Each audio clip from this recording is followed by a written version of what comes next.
ایک گاؤں میں ایک بڑھیا رہتی تھی۔ اس کا ایک کامچور بیٹا تھا۔ شیخی بگاڑنے میں بہت ماہر تھا۔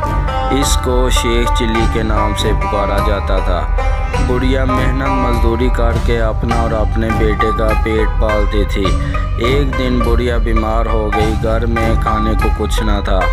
رات کو ماں بیٹا دونوں نے فاقہ کیا۔ اگلے دن ماں نے کہا، اب تم کچھ کام کرو، جنگل سے لکڑیاں ہی لا کر بیچ دیا کرو تاکہ گزر اوقات ہو سکے۔ شیخ چلی نے جنگل کی راہ لی۔ جو درخت اس کے راستے میں آتا وہ اس سے پوچھتا، میں تجھے کاٹ لوں؟ نہیں، کسی درخت نے بھی اس کا جواب نہ دیا۔ شام ہونے کو تھی۔ شیخ چلی گھر واپس آنے کا ارادہ کر ہی رہا تھا کہ اچانک ایک درخت پر نظر پڑی۔ اس نے پاس جا کر پوچھا، میں تجھے کاٹ لوں؟ درخت بولا، ہاں کاٹ لے، مگر نصیحت کرتا ہوں میری لکڑی سے پلنگ بنانا اور بادشاہ کے دربار میں لے جانا۔ اگر بادشاہ اس کی قیمت پوچھے تو کہنا کہ پہلے ایک دو راتیں اس پر سوئے، پھر اگر مناسب سمجھے تو اسے خرید لے۔ شیخ چلی نے درخت کی ہدایت کے مطابق اس سے لکڑیاں کاٹ کر پلنگ تیار کیا اور بادشاہ کے دربار میں پہنچا۔ بادشاہ نے قیمت پوچھی تو شیخ چلی نے کہا، پہلے آپ اس کو ایک یا دو راتیں استعمال کریں، اگر اس میں کوئی خوبی پائیں تو انعام کے طور پر جو دل چاہے دے دیں۔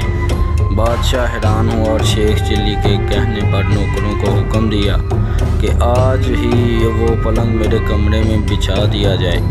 رات ہوئی، بادشاہ اسی پلنگ پر سو گیا تو آدھی رات کو پلنگ کا ایک پایا بولا، آج بادشاہ کی جان خطرے میں ہے۔ دوسرے نے کہا، وہ کیسے؟ تیسرا بولا، بادشاہ کے جوتے میں کالا سانپ تھا۔ چوتھے نے کہا، بادشاہ کو چاہیے کہ صبح جوتے کو اچھی طرح صاف کر کے جاڑ کر پہنے۔ صبح واقعی ایسا ہی ہوا۔ بادشاہ جوتے میں سانپ تھا، جاڑنے کی وجہ سے وہ سانپ نکل کر بھاگ گیا۔ اسی طرح بادشاہ کی جان محفوظ رہی۔ دوسری رات جب بادشاہ سویا تو پھر پایوں نے باتیں شروع کیں۔ ایک بولا کہ تم پلنگ کو سنبھالے رکھو، میں کچھ خبریں جمع کر لوں۔ تینوں پایوں نے پلنگ کو تھامے رکھا۔ چوتھا واپس آیا تو اس نے خبر سنائی کہ بادشاہ کا وزیر سازش کر کے بادشاہ کو ختم کرنے کے بارے میں سوچ رہا ہے۔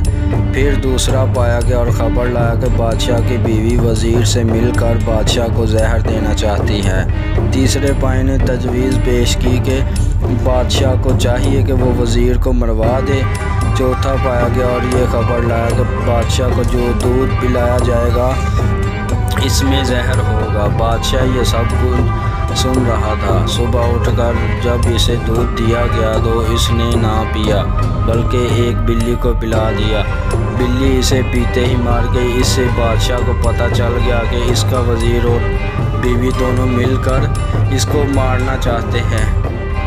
بادشاہ نے وزیر کو برطرف کر دیا اور ملکہ کو محل سے رخصت کر دیا۔ بادشاہ نے شیخ چلی کو بلایا اور بہت انعام دیا۔ بادشاہ کے دربار میں اس کی عزت ہونے لگی اور دونوں ماں بیٹا بڑے آرام کی زندگی بسر کرنے لگے۔